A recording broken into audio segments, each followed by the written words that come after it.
पाकिस्तान में ईरान अफगानिस्तान की सीमा से लगते बलोचिस्तान में विद्रोह की आवाजों से पाकिस्तान इतना घबरा गया है कि अब वो बलोच नेताओं की लाशों पर भी पहरा रखना चाहता है। पिछले साल दिसंबर में टोरंटो में मारी गई करीमा बलोच का मामला भी ऐसा ही लगता है। बलोचिस्तान में लोकप्रिय विद्रोही नेता करीमा का शव पाकिस्तान जैसे ही पहुंचा, इमरान सरकार ने उसके शव को अगवा कर चुपके से उसका अंतिम संस्कार की तैयारी कर ली है। आइए जानते हैं कि आखिरकार हुआ क्या है।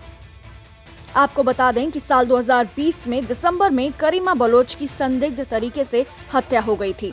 ये कयास लगाए जा रहे थे कि हत्या के पीछे पाकिस्तानी खुफिया एजेंसी ISI का हाथ है। करीमा का शव जैसे ही पाकिस्तान के एयरपोर्ट पर पहुंचा, पाकिस्तान सरकार ने वहीं से उसके शव को अपने कब्जे में लेकर तुरंत उसे सुपुर्दे खाक करने का इंतजाम कर दिया। इमरान सरकार को डर था कि खुलेआम करीमा का जनाजा निकलने से बलोच लोगों में विद्रोह भड़क सकता है। इसके लिए इमरान सरकार ने मोबाइल सेवा को बंद कर दिया और हर तरफ भारी हथियारों से लैस अर्धसैनिक बलों को तैनात कर दिया। करीमा बलोच के परिवार के सदस्यों और स्थानीय लोगों को भी करीमा की लाश के पास नहीं जाने दिया जा रहा है और न ही उसके अंतिम संस्कार में शामिल होने दिया जा रहा है। आइए जानते हैं कि करीमा बलोच आखिरकार कौन थीं। बलोचिस्तान पाकिस्तान के सबसे पिछड़े हुए इलाकों में से एक है और करीमा बलोच बलोचिस्तान की एक जानी मानी मानवाधिकार कार्यकर्ता थीं।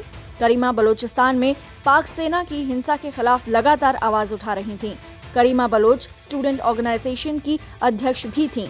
इस पद तक पहुंचने वाली वो पहली महिला थीं। करीमा बलोचिस्तान की सबसे ताकतवर लोगों में से एक थीं। बलोचिस्तान में रहते हुए ही वो एक्टिविस्ट के तौर पर सक्रिय हो गई थीं।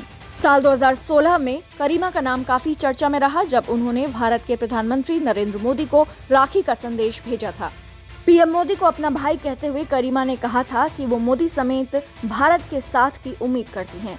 ये वो समय था जब करीमा बलोचिस्तान छोड़कर कनाडा में शरण लेने पहुंची ही थीं। आइए जानते हैं कि बलोचिस्तान का मुद्दा क्या है।